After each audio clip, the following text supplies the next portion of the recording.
Ya, Assalamualaikum warahmatullahi wabarakatuh. Rekan-rekan sekalian, hari ini Pak Presiden sudah berkantor di IKN maksud saya, dan kami beruntung menjadi tamu organisasi pertama yang diterima oleh Bapak Presiden. Saya lengkap dengan para deputi, bahkan ditemani oleh Pak Menteri Perhubungan. Beliau menyampaikan, kami pertama laporkan ada beberapa hal yang laporan progres kami berdua sebagai PLT. Dan beliau menanggapi dan memberikan arahan fokusnya. Pertama, utamakan partisipasi masyarakat, khususnya dalam penataan IKN ini. Jangan sampai masyarakat merasa terpinggirkan, tergusur, ataupun bahkan digusur. Ya. Kayak kebetulan kami ada Pak Deputi Kemasyarakatan ini, itu nanti dalam rangka menata kawasan di sekitar IKN ini, utamakan partisipasi masyarakat. Oke.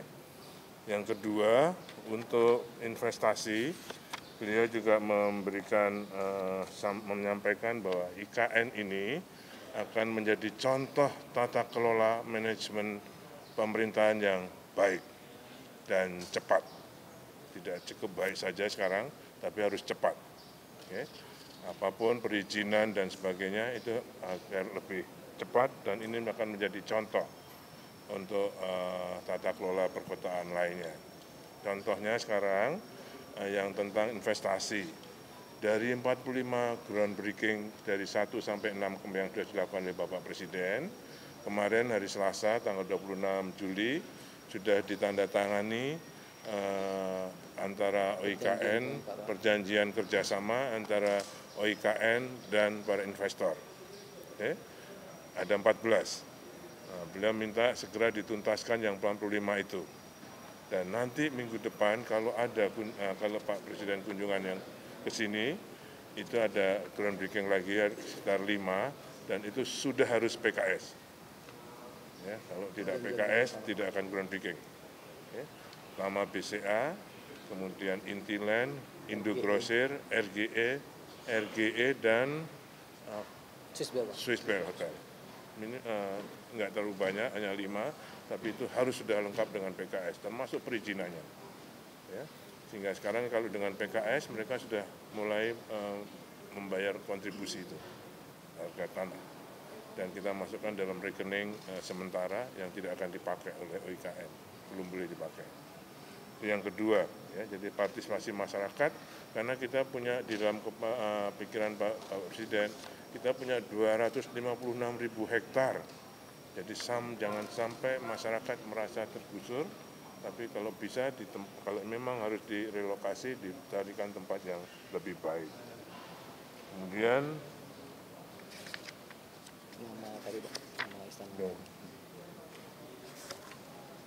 untuk ada yang namanya BUMO, Badan Usaha Milik Otorita, itu kita difokuskan untuk melakukan kegiatan yang mendukung menciptakan keramaian kota ini.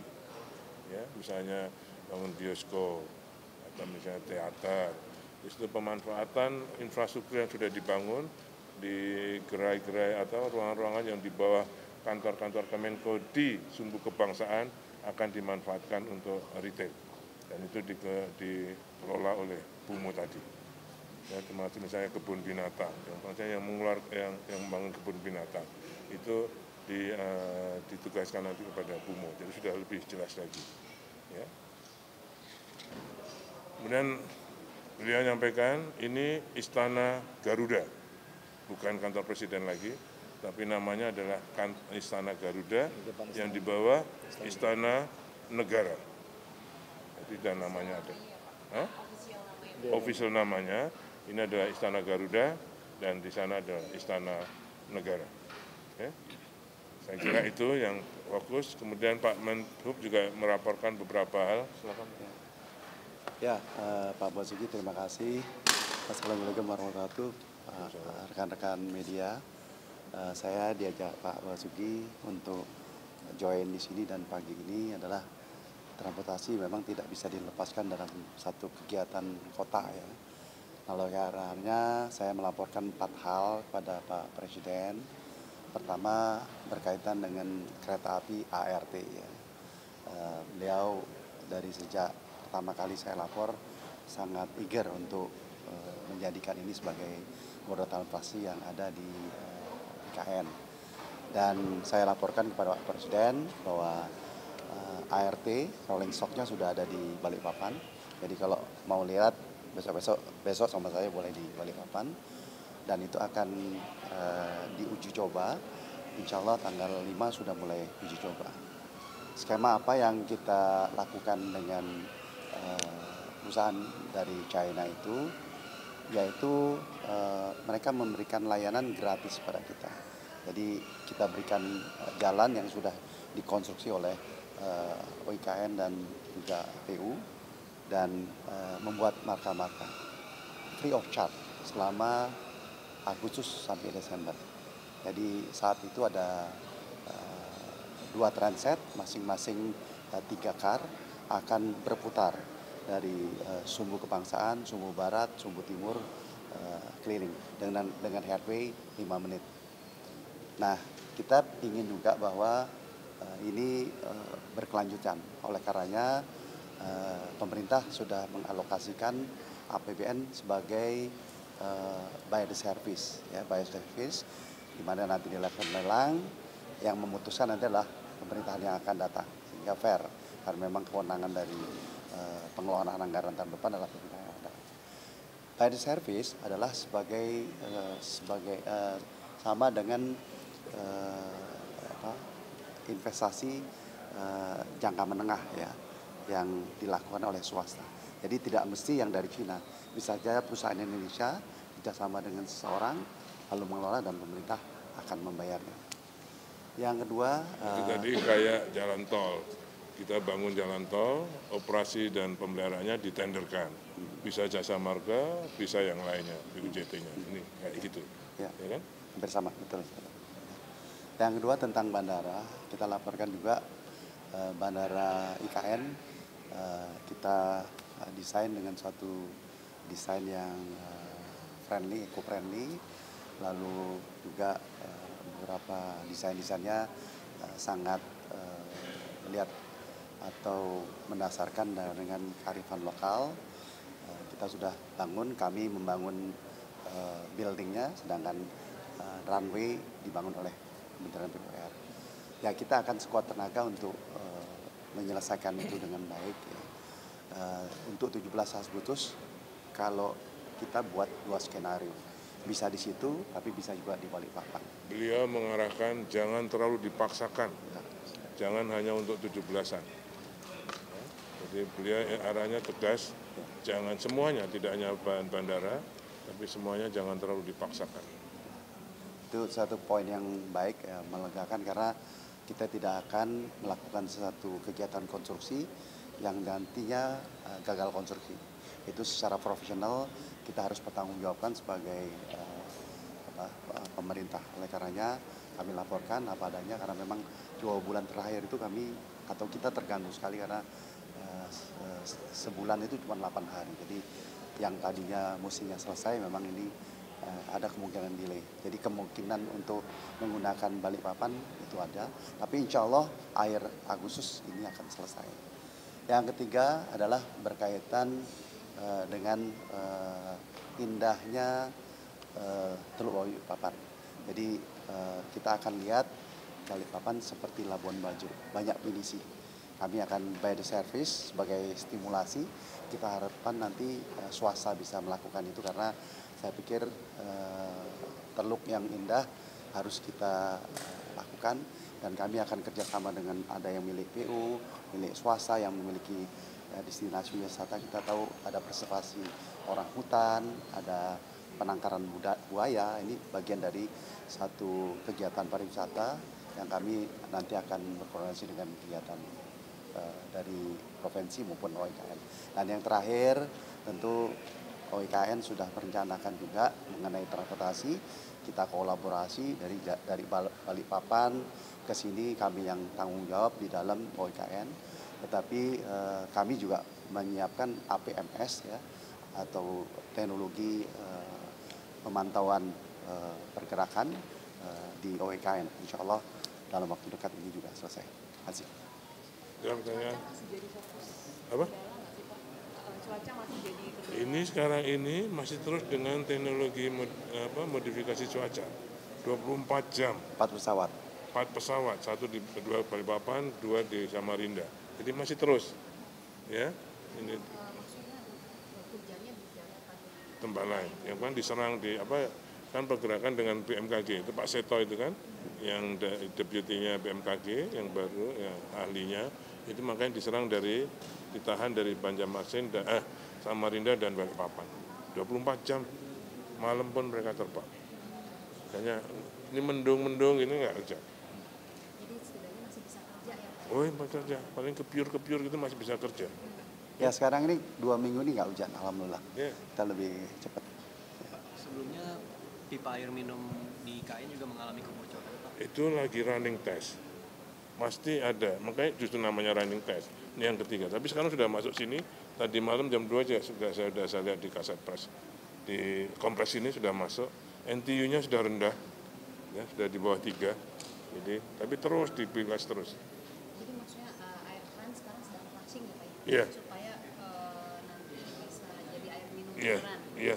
Kalau dengan Permenkes-nya sudah di bawah Permenkes, sudah memenuhi syarat. Tapi kami belum berani menyarankan karena saya minta supaya dicek dulu oleh Sukovindo. Yang selama ini dicek oleh Bina Teknik PU, Balai Teknik Air Minum. Nah, saya pikir nggak fair. Kalau hanya dari kami kan nggak fair jadinya. Kalau nanti Sukovindo yang ngecek, yang mensertifikasi baku mutunya, itu baru fair. Oke? Pak, katanya kan ada aksi terbang yang mau Ya. dicoba. Ya, ya. Rencananya seperti apa? Ya, Hyundai memang mengadakan uji coba di Samarinda ya. Ya, kalau uji coba secara teknis silakan aja karena memang ini kan ilmiah ya. Jadi kita persilahkan dan ini uji coba yang ketiga yang diadakan di Indonesia. Jadi is fine, bisa dijalankan. Artinya kalau memang baik, memang bisa masuk, mungkin bisa. Jadi gini, ada 2 yang mungkin saya berikan justifikasi. 1, taksi terbang ada tanpa awak bahkan ya, dan ada orangnya. Itu ICAO maupun IATA belum mengeluarkan rekomendasi untuk mengizinkan gitu. Dan kita biasanya melakukan semua kegiatan itu mengacu pada lembaga internasional aviasi itu.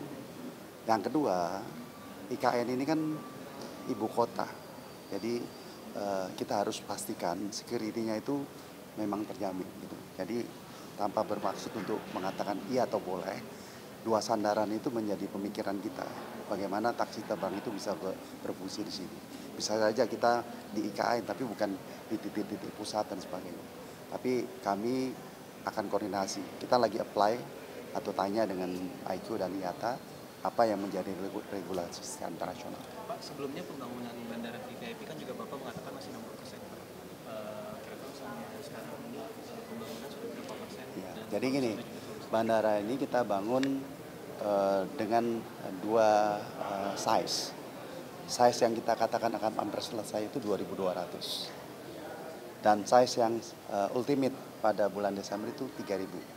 Jadi yang saya katakan hampir selesai itu 2.200. Jadi saya dengan Pak Basuki membangun runway 2.200. Nah, kalaupun tidak selesai 17 Agustus, itu selesai akhir Agustus itu 2.200. Dan kita sudah menggelar runway sepanjang 3.000. Pekerjaannya akan diteruskan akhir Desember itu bandara dengan runway 3.000. Sehingga 777 bisa mendarat. Bisa diminta juga untuk 17 Agustus ini khususnya untuk tamu-tamu negara yang penting seperti Saya katakan tadi, kita berusaha, tapi kita memperkirakan kalau tidak bisa ya ke bandar, ke Balikpapan. Yang penting safety ya Pak, Ya? kelayakannya ya Pak, Hah? uji kelayakan. Iya, saja uji kelayakan dan kita nggak mau ada gagal konstruksi. Pak Basuki sampaikan, Pak Presiden juga sampaikan. Pak Bas, Yeah. jadi kan tadi Bapak menyampaikan bahwa arahan Presiden itu jangan dipaksakan kepada tapi semuanya. Lalu bagaimana dengan pelaksanaan acara HUT RI MUI begitu Pak. Apakah akan diadakan sesanggupnya, seselesainya atau sesuai dengan rencana awal Pak? Nah, itu nanti Pak Seknek ya. Mungkin kalau bandaranya belum siap, mungkin tamunya dikurangi. Tapi tetap akan dilaksanakan di dua kota, di IKN dan di Jakarta. Tambah dikit aja Pak. Ya. Saya Pak Waka, ya. saya hanya mengklarifikasi banyak mispersepsi di publik ya, yang saya baca dari data bahwa seolah-olah IKN ini selesai pada tanggal 17 Agustus. Itu salah ya. Ini adalah proyek jangka panjang yang tidak akan selesai dalam waktu dekat. Dan poin yang tadi disampaikan oleh Pak Bas, kita ini tidak sedang berkejar-kejaran, kita ini tidak sedang ricuh, rusuh, ngebut ya, ugal-ugalan. Karena perintah Pak Presiden saya dengar berkali-kali, jangan sampai hanya mengejar 17 Oktober, itu konstruksinya tidak baik. Termasuk tadi soal bandara ya, safety first ya, jangan sampai mengorbankan keselamatan hanya demi kecepatan ya. Jadi sekali lagi saya ingin mengklarifikasi persepsi publik nih yang banyak salah, seolah-olah IKN ini jadi 17 Agustus, enggak. Tapi insya Allah kalau untuk penyelenggaraan upacara saja, insya Allah dengan dua kota ya secara hibrid, Jakarta dan di sini IKN ini, insya Allah tidak akan masalah. Oke. Terima kasih. Masih. Untuk penyelenggaraan trial and adjustment juga ya Pak? Apa? Akan ada selalu ada penyesuaian untuk yang penyelenggaraan HUT Karena RI. kan ada Pak Sesnek nanti. Pak Wisnu Tama juga diajak ke sini. Pak, sekarang berarti finishing untuk Istana Negara Oh, iya. dan Istana Iya. Garuda. Istana Garuda, Istana Garuda, Istana Negara. Iya, ini kan Istana Garuda. Garuda. Yang satunya itu kan Istana Negara. Berarti semua sekarang sedang finishing. Iya. Dekor-dekor, lampu itu lagi di finishing. Kalau konstruksinya semua udah 100%. Tadi Presiden bilang tipis nggak nyenyak, Pak.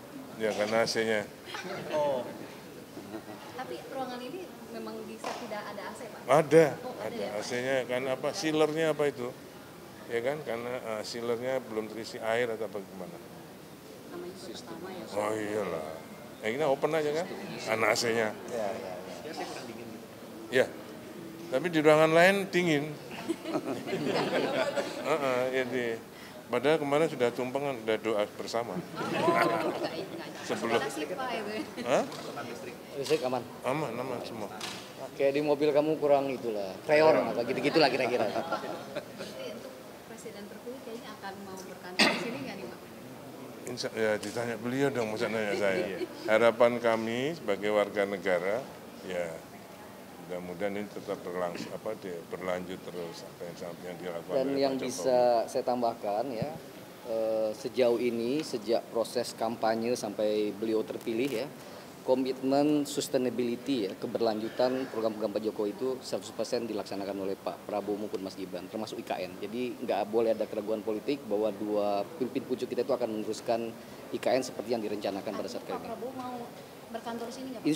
Insya Allah ya. Silakan tanya ke beliau konfirmasi ya. Ini orang politik loh. Ya, oke. Politik banyak ini. Terima kasih Pak Bas. Pak Bas. Pak Bas mau